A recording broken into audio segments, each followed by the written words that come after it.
So just like how Monday Night Raw finally got some people to come in and, you know, make it sound like a crowd, NXT did the same thing, and they're still behind this fucking bum ass plexiglass, which is just.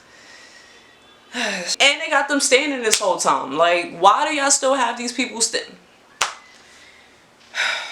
So the show opened up with a cruiserweight tournament match. It's a triple threat between Kushida, Drake Maverick, and Jake Atlas. I hope I got that right. I'm still not a fan of this storyline with Drake Maverick because, I mean, I get it, he's under the contract, the 90 days or whatever, but I just feel like that is such an insult. Like, you fired me and then you still want me to work for you? Like, that's nuts. That's like me getting fired from a store and you still expect me to work weekends for the remainder of the month. Like, no, that shit, that's nuts. So they basically had a good, decent match. Kind of went. Kind of went a typical triple threat match.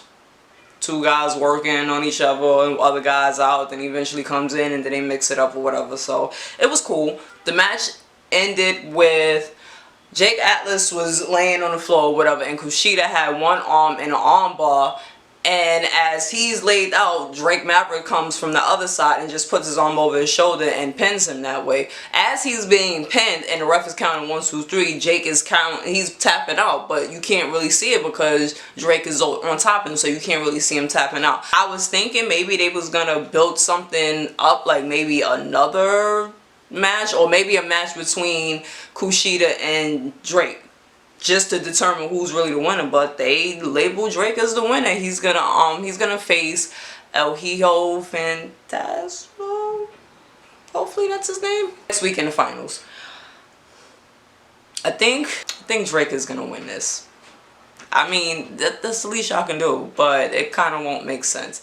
I don't get it. So I watched the Hulu version, and I see that there was something like cut out of it, so I kind of just wanted to go back. So Johnny Gargano comes out to the ring. He's with Why does this feel like it? Johnny Gargano comes out and he's with Candice, and he's basically throwing mad shade at the NXT people that's all around. He was like, "Oh, look, some of y'all have potential. Oh, some of y'all are great hands," and you know, just being shady. So he basically introduces a Gargano Invitational. I'm guessing he's just gonna challenge people, or they can challenge him.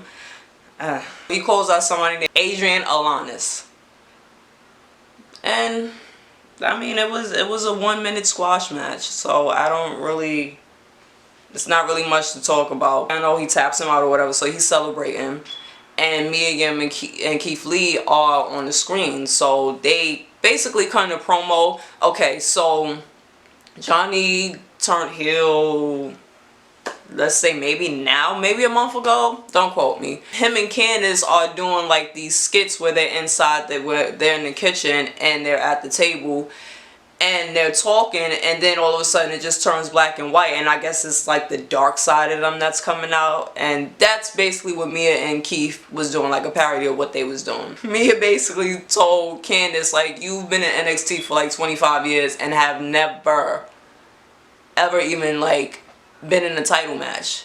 And I'm like, She was like, you too busy running behind your husband, and that's why you'll never be anything. And Keith is like, what the fuck was that about? Like, he was like, you was just talking to me, and then all of a sudden shit just went crazy and you had the flashlight, what's going on? So she's like, oh, just try it, and he's like, that shit is very bright. And she's like, just try it. And I'm like, I mean, I'm a fan of both of them, but this was a little like cringy. Keith grabs the flashlight and he basically says about Johnny that he's the same size as his action figure, and he basically looks at himself and he loves himself more than he loves his own wife. And I'm like, Mia said y'all should have just sat there and ate your food, but you want to have our names in your nasty ass mouths. So basically, I don't know if this is going to happen at TakeOver or next week, but basically it's going to be some type of mixed tag match. Is a tag team match. Is Rhea Ripley, she teaming up with Io Shirai, and it's against Charlotte. And because the story is basically like, who the fuck wants to be tag team partners with Charlotte? Like, she's been a bitch, don't nobody want to be around that. But Chelsea Green comes out, and I'm here for this. I like Chelsea Green. I like that she's with Robert Stone. I'm gonna go with that's his name. I should have looked this up, but here we are. I like them two together, so like putting Charlotte in that mix, I'm definitely here for this. So the match basically starts and Rhea just wants a piece of Charlotte. Rhea doesn't give a fuck about nothing else. She wants a piece of Charlotte, but Charlotte is trying to avoid her at all costs.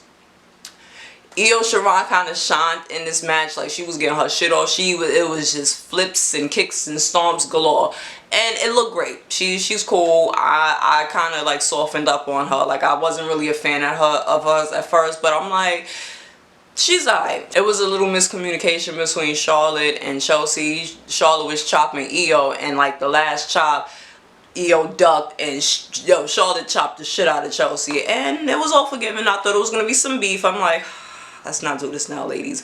But it was all forgiven. They still did the match or whatever. Rhea came in and got her shit off. And it was another miscommunication with that because I can't really remember what happened, but Io crashed into Rhea and Rhea was like kind of out for the rest of the match. And she got rolled up by Charlotte, who had her foot on the ropes. So I like this team. I know we're not going anywhere with it, but I definitely dig it and I would like to see more. So, wishful thinking. Adam Cole and William Regal basically had a fucking Zoom meeting and he's just basically bitching and moaning about the Velveteen Dream and why does he get another title shot, and I'm kind of like, yeah, I don't understand why neither, but here we are. William Regal was like, listen, cut the shit, like what do you want, like what did you call me for? Like what are we doing this meeting for? So he's like, alright, basically if me and Velveteen is gonna have this match,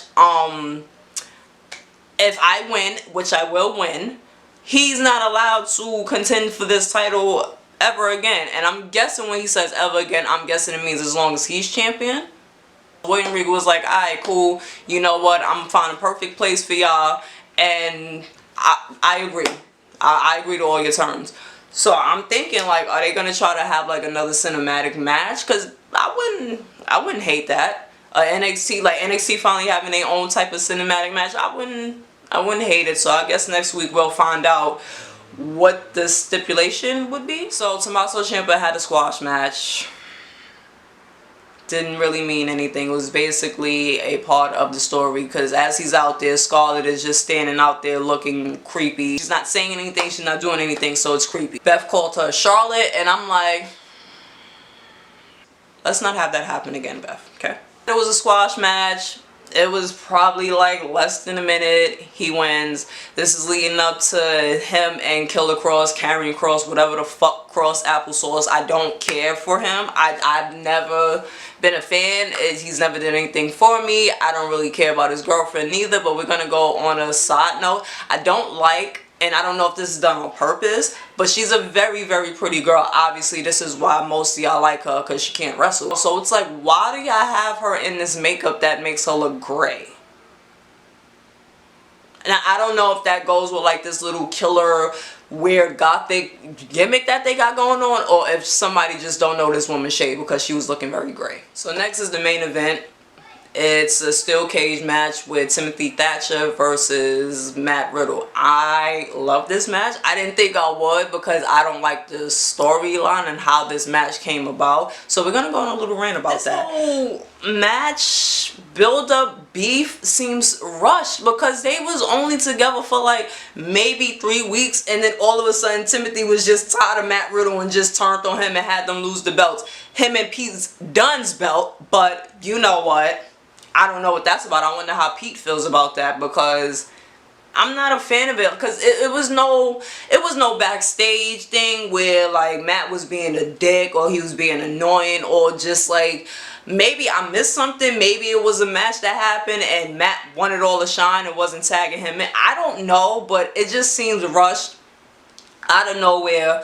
Just like with the whole Zelina and Austin Theory, like why y'all beefing? Like there was nothing that just determined, like y'all just created this and just like broke them up, and that's just how I feel with this. So ran over. So this cage that they had going on, I liked it. It was like a stereotypical cage match, but it had like a level. I can't even really describe it, like, but it was cool. Like it seemed like it had like a level, like you had to walk up some steps just to get into it. It seemed it wasn't on the ground. So that was kind of dope. And then like on top, like, you know how the regular steel cage is, like it was like a platform that you could walk on, and I was like, okay, that's different. So I definitely enjoyed that, and they got started. And this match, the first half of this match was all Matt Riddle. Matt Riddle was fucking him up, and I was here for it because, like I said, it doesn't make sense on why Timothy just turned to him like that. Like, he didn't do anything to you, so now you just want to be a bully, and it doesn't really make sense. So I enjoyed this match. It was fucking hard hitting, and like, they used the cage a lot, especially Matt Riddle. Like, when he did that little Matrix thing off, and like, he was just going crazy. Timothy lost like 2 teeth, and this man already has a couple of missing teeth as is, so he don't need to lose anymore. I guess just for dramatic effects. That's what Timothy came back and started working on Matt's legs, because obviously Matt uses his legs a lot. He kicks, like that's his thing. So he was working on like his lower area, but mainly the legs, the feet, and the ankle. That's what he was working on, and it was great. Like, this was a good, like, despite the build up, the match was good. I legit enjoyed it. I didn't really think I would, but I legit enjoyed it. So there's one spot when they're on top of the platform, and I was just like, this is too much. Timothy has Matt by the ankle, so Matt is hanging by his fucking ankle, and I'm like, oh, this is so scary. So somehow Matt gets back up, they wrestling or whatever, and Timothy teases that he was gonna like just suplex him off the shit onto the mat, and I'm like, oh, that's not gonna be good. So Matt Riddle countered and gave him a ripcord knee, and it sent him flying down. But the way he did it, it was just so slow and calculated. Like, okay, I'm gonna fall, and I'm like, okay. So as Timothy lands on the floor, Matt follows it up with a floating bro. Somehow Timothy, like, they get back up after fighting for a little while. They get back up, and Timothy has him in a standing chokehold. So Matt slams him and slams into like each of the steel cage walls. So he's slamming him, and then he finally slams on the floor. But he fucked up, because as soon as he slammed him, he ain't really get back up. He just slammed him and was like, ugh. So Timothy sat back up and put him in a choke, and that was it. Matt passed out, and that was pretty much it. This match was good. I legit enjoyed it. I don't know much, if anything, about Timothy Thatcher, but he's definitely hard hitting, and I mean, I'm definitely looking forward to seeing more of him. So overall, good ass match. Definitely enjoyed it. Didn't think I would, but I did. I'll probably be back sometime next week before TakeOver and do some predictions, and yeah, I guess we can talk about that. So just share this video, like, comment, subscribe, and thank you.